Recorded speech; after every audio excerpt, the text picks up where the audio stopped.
Welcome back to the Aksa YouTube channel. Last క్లాస్లో మనము మృత్తికలు అనే అంశంలో భాగంగా మృత్తికల యొక్క సమస్యలు అంటే మృత్తికలకు ఉన్నటువంటి సమస్యల గురించి చెప్పుకోవడంలో మృత్తికా క్రమక్షయం అనే అంశం గురించి మనము పూర్తిగా చర్చించుకోవడం జరిగింది. మృత్తికా క్రమక్షయం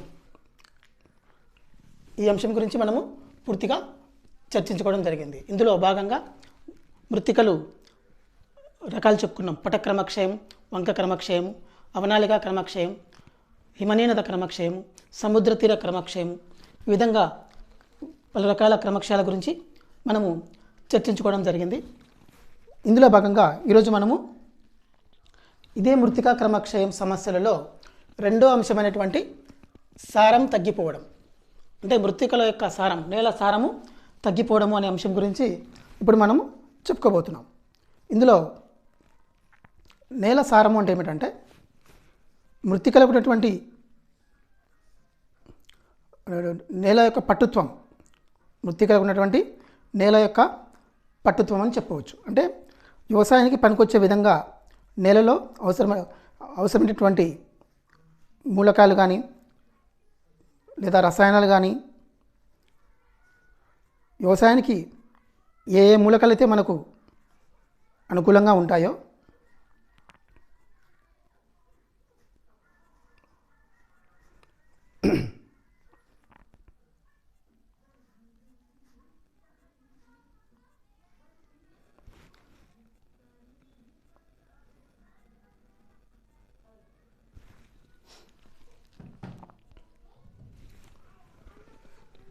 వ్యవసాయం కొరకు మనకు నేలలో సారవంతమైన మూలకాలు, రసాయనిక పదార్థాలు, జీవ పదార్థాలు ఇలాంటివి ఏవైతే ఉంటాయో అవి క్రమక్రమంగా నశించిపోవడమే సారం తగ్గిపోవడం అని చెప్పవచ్చు. ఈ విధంగా నేలల్లో సారం ఎందుకు తగ్గిపోతుందంటే ఆల్రెడీ మనం లాస్ట్ క్లాస్లో చెప్పడం జరిగింది. దీని గురించి ముఖ్యంగా దేనివల్ల సారం తగ్గిపోతుంది నేలలో అంటే వ్యవసాయంలో రసాయనిక ఎరువులు ఎక్కువగా వాడడం.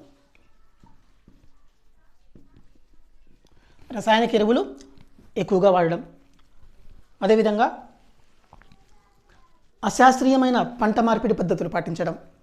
అంటే శాస్త్రీయబద్ధం కానీ అంటే ఒక క్రమమైన పద్ధతి, శాస్త్రీయ దృక్పథం లేనటువంటి పంట మార్పిడి పద్ధతులు అనుసరించడం. అంటే పంట మార్పిడి పద్ధతులు ఏ విధంగా పాటించాలి అనే అవగాహన లేకుండా ఇష్టం వచ్చిన విధంగా పంట మార్పిడి పద్ధతులు పాటించడం వల్ల, అదేవిధంగా సాంద్ర వ్యవసాయ పద్ధతులు అనుసరించడం వల్ల, ఇలాంటి కారణాల వల్ల నేల సారం తగ్గిపోవడం జరుగుతుంది. అయితే భారతదేశంలో 1966 సంవత్సరంలో హరిత విప్లవం అనే కార్యక్రమాన్ని చేపట్టి ఎంపిక చేసినటువంటి కొన్ని ప్రాంతాలలో అత్యధికంగా వ్యవసాయ దిగుబడులు వచ్చే విధంగా కొన్ని నూతన పోకడల ద్వారా భారతదేశంలో వ్యవసాయ ఉత్పత్తిలో ఎక్కువ దిగుబడులు సాధించడం జరిగింది. ఆ సంవత్సరంలో 1966 సంవత్సరంలో.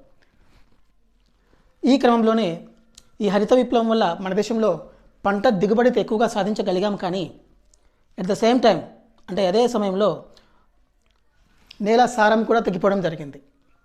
ఎందుకంటే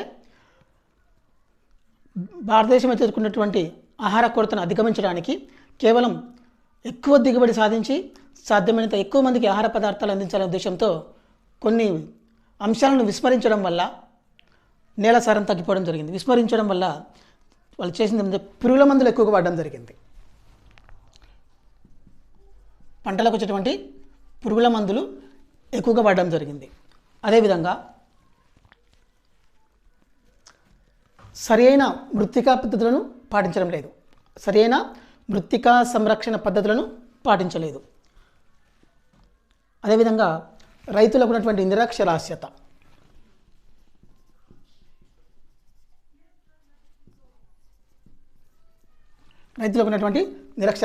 ఇలాంటి అంశాలు కూడా ఈ నేల సారం తగ్గిపోవడానికి కారణమైందన్నమాట.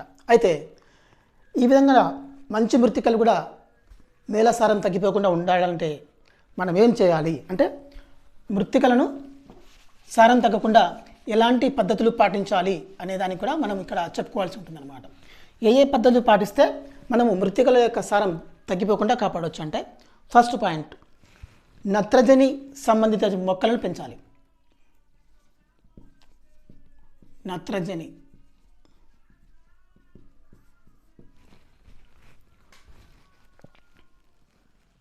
నత్రజని స్థాపన సంబంధించినటువంటి మొక్కలను పెంచాలి. లేదా దీన్ని ఇంకో రకంగా చెప్పవచ్చు, లెగ్యుమినసీ మొక్కలు.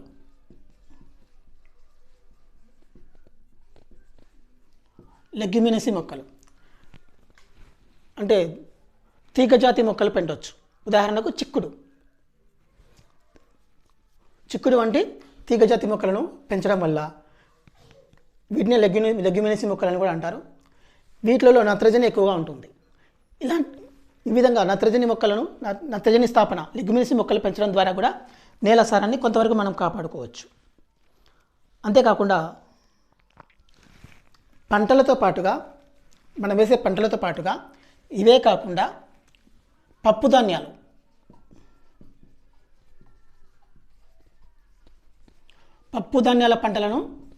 కూడా అంతర్ పంటలుగా వేయచ్చు. అంతర్ పంటలు అంటే ఉదాహరణకు ఏదైనా ఒక పంట వేసి ఒక సాల్లో రెండవ సాల్లో పప్పు ధాన్యాలు వేయడం. ఒకసారి ఒక పంట, రెండవ సాల్లో పప్పు ధాన్యాలు కానీ వేసుకోవచ్చు అన్నమాట. పప్పు ధాన్యాలకు చెందినటువంటి జాతి ఏదైనా వేసుకోవచ్చు. కందిపప్పు, పెసర, మినుములు ఇలాంటివి పప్పు జాతి పంటలు అంతర పంటలుగా వేసుకోవచ్చు ఒక పంటతో పాటుగా. రెండవది సరైన పంట మార్పిడి పద్ధతులు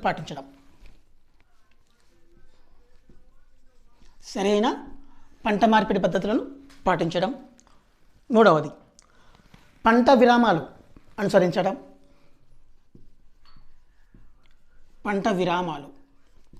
క్రాప్ హాలిడే అంటారు. అంటే వరుసగా కొన్ని సంవత్సరాలు పంట పండించిన తర్వాత మధ్యలోగా ఒకసారి పంట పండించడం, రెండోసారి పంట పండించకుండా, అంటే ఎలాంటి పంటలు వేయకుండా అక్కడ కొంత గ్యాప్ ఇవ్వడం. అంటే ఒక పంట కాలానికి విరామాన్ని ప్రకటించడం అన్నమాట. దానివల్ల ఏమవుతుందంటే ఆ నేలలో గడ్డి మొక్కలు పెరిగి నేల సారం కొట్టుకుపోకుండా ఆ నేలలో ఉన్నటువంటి మృత్తిక యొక్క సామర్థ్యాన్ని మనం కాపాడగలుగుతాం అన్నమాట. ఎందుకంటే గడ్డి మొక్కలు కనుక ఉన్నట్లయితే ఆ నేల మీద గాలికి వానకు నేలపైనటువంటి ఉపరితలం యొక్క సారం కొట్టుకుపోకుండా ఆ గడ్డి మొక్కలు కాపాడుతాయి అన్నమాట. ఎక్కడైతే నేల మీద తేమ, గడ్డి మొక్కలు, చిన్న చిన్న గడ్డి మొక్కలు, గడ్లు ఇలాంటివి ఉంటాయో ఆయా నేలల మీద గడ్డి మొక్కలు నేలను కప్పి ఉండడం వల్ల పూర్తిగా కాకపోయినా కొంతవరకైనా నేల సామర్థ్యాన్ని మనం సారం తగ్గకుండా కాపాడిన వాళ్ళం అనుకుతాం అన్నమాట. ఆ తర్వాత రసాయన ఎరువులు తక్కువ శాతంలో వాడడం. నెక్స్ట్ వన్, భూసార పరీక్షలు నిర్వహించి ఆ భూసార పరీక్షల్లో తేలినటువంటి ఫలితాలను అనుసరించి పంట వేసే పద్ధతులను అనుసరించడం. ఇలాంటి పద్ధతుల వల్ల నేల సారాన్ని తగ్గకుండా మనము కాపాడుకోవచ్చు. ఇది రెండవ అంశం. ఆ తర్వాత మూడవ అంశం, ఆమ్లత్వము మరియు క్షారత్వము. ఆల్రెడీ మనం లాస్ట్ క్లాస్లో చెప్పడం జరిగింది దీని గురించి, అయినా మళ్ళీ చెప్తాను. ఇప్పుడు నేలలలో అంటే వ్యవసాయ భూములలో అవపాతం కంటే బాష్పీభవనం ఎక్కువగా ఉండడం. అవపాతం అంటే గాలిలో ఉన్నటువంటి నీరు తేమ యొక్క శాతం, గాలిలో ఉన్నటువంటి తేమ యొక్క శాతమునే అవపాతము అని అంటారు. అవపాతం కంటే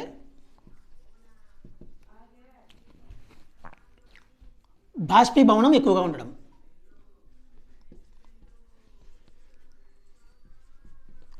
గాలిలో ఉన్నటువంటి తేమ కంటే ఆ గాలిలో తేమ అనేది ఆవిరిగా మారిపోతుంది అన్నమాట. గాలిలో ఉన్నటువంటి తేమ ఎంత శాతం ఉండాలో అంతకంటే ఎక్కువగా ఆవిరి చెందడం, దీన్నే బాష్పీభవనం అంటారు. ఈ విధంగా గాలిలో భూమి ఉపరితలపైన ఉన్నటువంటి తేమ లేదా నీరు అనేది ఉండవలసిన శాతం కంటే ఎక్కువగా ఆవిరైనట్లయితే దాన్ని బాష్పీభవనం అంటారు. ఈ విధంగా బాష్పీభవనం చెందడం వల్ల నేలలలో ఆమ్లగుణము మరియు క్షారగుణం అనేది కలుగుతుంది. అవపాతం కంటే ఏ నెలలో అయితే అవపాతం కంటే, ఏ వాతావరణంలో అయితే అవపాతం కంటే బాష్పీభవనం ఎక్కువగా ఉంటుందో ఆ నెలలకు ఆమ్ల గుణము మరియు క్షార గుణం ఈ 2 గుణాలు ఉంటాయి. ఆ తర్వాత సాంద్ర వ్యవసాయం అమల్లో ఉన్న ప్రాంతాల్లో ఏ ప్రాంతాల్లో అయితే సాంద్ర వ్యవసాయం అమల్లో ఉంటుందో ఆ ప్రాంతాలలో రసాయనిక ఎరువులు ఎక్కువగా వాడడం వల్ల కూడా ఆ నెలలకు ఆమ్ల గుణము క్షార గుణము వస్తుంది. సాంద్ర వ్యవసాయం అమల్లో ఉన్నటువంటి ప్రాంతాలలో ఎక్కడైతే సాంద్ర వ్యవసాయ పద్ధతులు అమల్లో ఉంటాయో ఆయా ప్రాంతాలలో రసాయనిక ఎరువులు ఎక్కువగా వాడడం వల్ల ఆ నెలలకు ఆమ్ల గుణము క్షార గుణం అనేది అలవడుతుంది అది అని చెప్పవచ్చు అన్నమాట. అంతేకాకుండా నెలలకు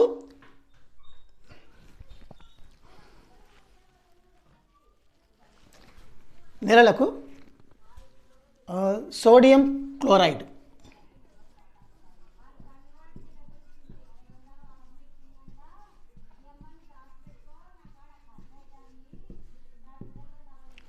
ఏ నెలలో అయితే సోడియం క్లోరైడ్ ఎక్కువగా ఉంటుందో ఆ నెలలకు ఆమ్ల గుణం ఎక్కువగా ఉంటుంది. భూమి ఉపరితలంపై ఏ నెలల్లో అయితే సోడియం క్లోరైడ్ ఎక్కువగా ఉంటుందో ఆ నెలలకు ఆమ్ల గుణం ఎక్కువగా ఉంటుంది. ఏ నెలల్లో అయితే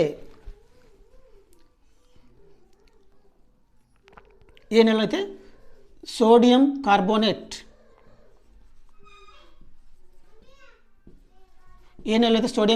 ఎక్కువగా ఉంటుందో ఆ నెలలకు క్షారగుణం ఎక్కువగా ఉంటుంది. సోడియం క్లోరైడ్ ఎక్కువగా ఉన్న నెలల్లో ఆమ్లత్వము, సోడియం కార్బోనేట్ ఉన్న నెలలకు క్షారగుణము ఎక్కువగా ఉంటుంది. ఈ విధంగా మన దేశంలో ఆమ్లత్వము, క్షారత్వము ఇలాంటి లక్షణాలు ఉన్నటువంటి నెలలు దాదాపుగా ఎన్ని ఉన్నాయంటే 6.7 మిలియన్ల హెక్టార్లు ఉంది. మన భారతదేశంలో 6.7 మిలియన్ల హెక్టార్లకు నెలల్లో ఆమ్ల గుణము, క్షార గుణం కలిగినటువంటి నెలలు మన భారతదేశంలో ఉన్నాయని చెప్పవచ్చు. అయితే ఈ నెలల్లో ఆమ్ల గుణము, క్షార గుణము తొలగించి వ్యవసాయానికి అనుగుణంగా మార్చుకోవడానికి ఏమేం చేయాలంటే ముందుగా వీటికి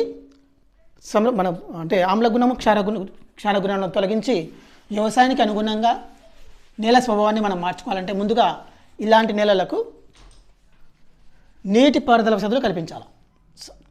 మృత్తికా సంరక్షణ పద్ధతిలో భాగంగా నీటి పారుదల వసతులు కల్పించాలి,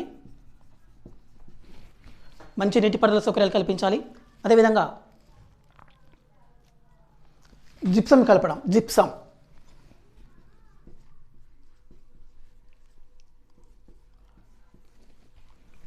మంచి నీటి పారుదల సౌకర్యాన్ని కల్పించడం, ఆ తర్వాత నేలకు జిప్సం కలపడం ద్వారా ఆ నేలల్లో ఉన్నటువంటి ఆమ్లత్వము, క్షారత్వాన్ని తొలగించి వ్యవసాయానికి అనుగుణంగా మనం మార్చుకోవచ్చు.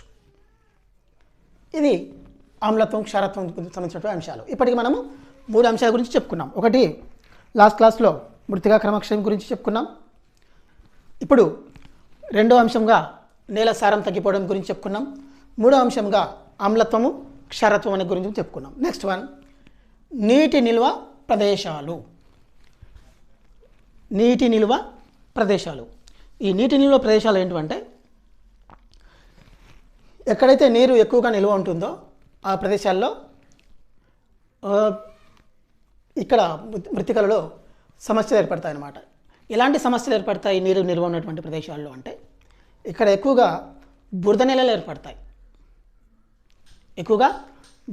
ఏర్పడతాయి. ఏదైనా మనము ఒకవేళ పంటలు వేసినా కూడా ఆ పంటలలో మొక్కలు మొలిసినా కూడా ఎదుగుదల అనేది ఉండదు. ఎందుకంటే ఈ నీటి నిల్వ ఉన్న ప్రదేశాల్లో ఇసుక, బురద ఎక్కువగా ఉండడం వల్ల ఇవి మొక్కల పెరుగుదలను నియంత్రించడం జరుగుతుందన్నమాట. ఈ విధంగా ఇవి మృత్తికా సమస్యలను కూడా తీసుకొస్తుంది. మృత్తిక సంబంధించిన సమస్యలు ఏర్పడతాయి వీటి వల్ల. అంతేకాకుండా ఈ సమస్యలు ఎక్కువగా నైరుతి ఋతుపవన కాలంలో ఏర్పడతాయి. అంటే వర్షాలు కురిసే సమయంలో ఈ సమస్యలు ఎక్కువగా వస్తాయన్నమాట. మృత్తికా క్రమక్షయ సమస్యలలో నీటి నిల్వ నైరుతి ఋతుపవన కాలం అంటే వర్షాకాలంలో అక్కడక్కడ కుంటలు, వాగులు, వంకలు ఉంటాయో అలాంటి ప్రదేశాల్లో నీరు నిలువగా ఉంటుంది. ఎందుకు నీరు నిలువగా ఉంటుందంటే ఆయా ప్రాంతాలలో భూగర్భ జలాలు ఎక్కువగా ఉంటాయి. ఎక్కడైతే భూగర్భ జలాలు ఎక్కువగా ఉంటాయో నీటి ప్రవాహం ఎక్కువైనప్పుడు నీరు ఇంకిపోలేక మరి ఎక్కువ దూర ప్రవాహానికి అవకాశము లేక కొన్ని ప్రదేశాల్లో నీరు స్థిరంగా నిలిచి ఉంటుంది. అలాంటి ప్రదేశాలనే నీటి నిల్వ ప్రదేశాలని అంటారు. ఇవి ముఖ్యంగా ఏ ప్రాంతాలు ఉన్నాయంటే సముద్ర తీర ప్రాంతాలు, నదీ ముఖ ద్వారాలు, సముద్ర తీర ప్రాంతాలు,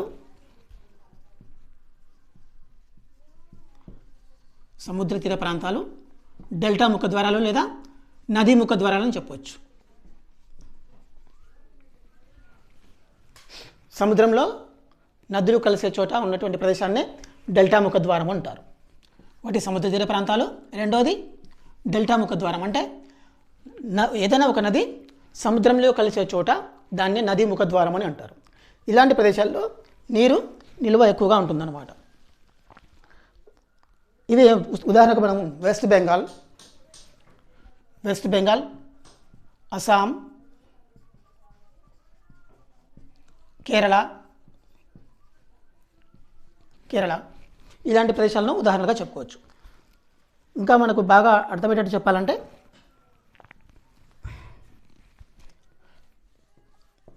ఎక్కడైతే చిత్తడి నేలలు ఉన్నాయో అలాంటి ప్రదేశాలకు ఇది ఉదాహరణగా చెప్పుకోవచ్చు అన్నమాట. వెస్ట్ బెంగాల్, అస్సాం, కేరళ. ఈ కేరళలో పృష్ఠ జలాలు అనే ప్రాంతాలు ఉన్నాయి. అంటే బ్యాక్ వాటర్ ఉన్న ఏరియాలు ఉన్నాయన్నమాట. ఎక్కడైతే బ్యాక్ వాటర్ ఉన్న ఏరియాలు ఉంటాయో అలాంటి చోట్ల నీరు నిల్వ ఎక్కువగా ఉంటుందన్నమాట. అంటే నీరు ముందుకు ప్రవహించే అవకాశం లేక, అంటే పూర్తిగా కాదు, కొంతవరకు పాక్షికంగా నీరు ముందుకు పాక్షికంగా ప్రవహించే అవకాశం లేక కొన్ని చోట్ల నీరు వెనక్కి నెట్టివేయబడుతుంది. అలాంటి ప్రదేశాలనే బ్యాక్ వాటర్ లేక పృష్ఠ జలాలు అంటారు. అలాంటి చోట్ల కూడా నీరు నిల్వ ఎక్కువగా ఉంటుంది.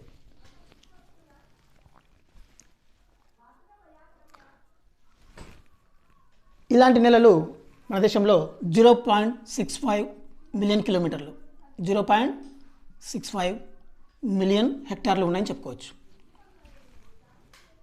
వీటికి ఈ నీటి నిల్వ ప్రదేశాలను వ్యవసాయానికి అనుకూలంగా మనం ఏ విధంగా మార్చుకోవచ్చు అంటే నీటిపారుదల పద్ధతులను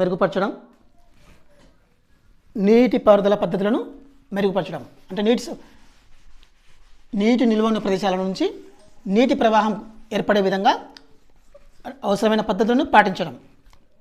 నీటిపారుదల పద్ధతులు, అదేవిధంగా కాలువలు, చెక్ డ్యాములు.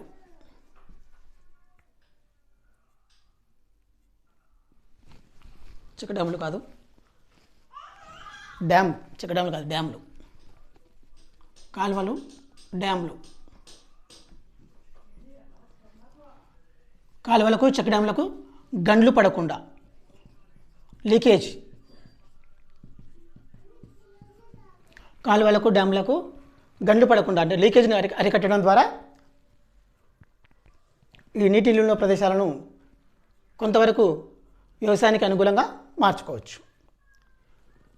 ఈ ప్రాంతాల్లో అంటే నీటి నిల్వ ప్రదేశాలలో ఇది వ్యవసాయానికి అంత అనుకూలంగా లేకపోయినా ఈ పద్ధతులు పాటించడం ద్వారా, అంటే నీటిపారుదల సౌకర్యాన్ని కల్పించడం ద్వారా, కాలువలు తవ్వడం ద్వారా, అదేవిధంగా కాలువలకు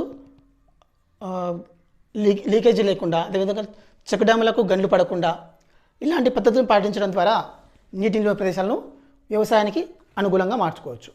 నెక్స్ట్ వన్, ఎడారీకరణ.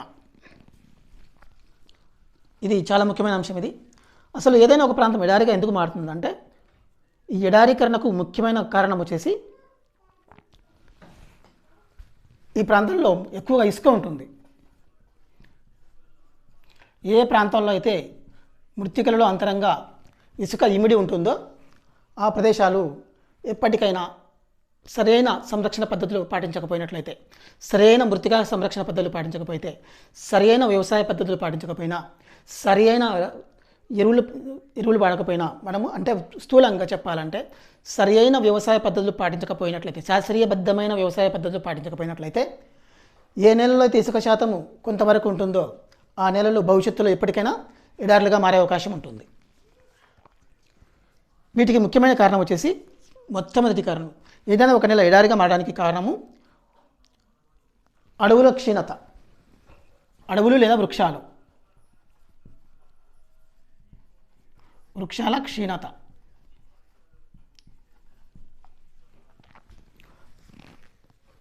వృక్ష సంపదను ఎక్కువగా నశింపచేయడం వల్ల కూడా కాలక్రమంలో అక్కడ నేల సారం దెబ్బతిని ఎడారులుగా మారే అవకాశం ఉంది.